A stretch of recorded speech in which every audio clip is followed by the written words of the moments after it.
Hey guys, Noah Williams Pyrotechnics.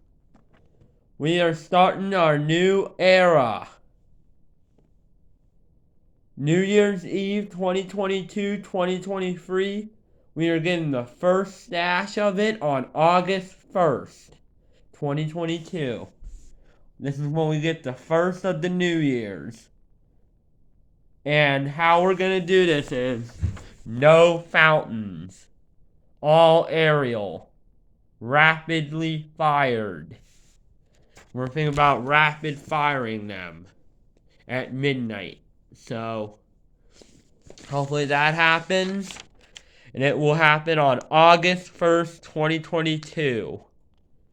We're going to start rebooting our big stash for New Year's. August 1st will be a big day. Well, I will see you in another video. Shout out to War Eagle Pyro, and Benny Cruz Pyro, Philly D Fireworks, and 1023 Fireworks for their enormous support. I will see you guys in another video, and cut.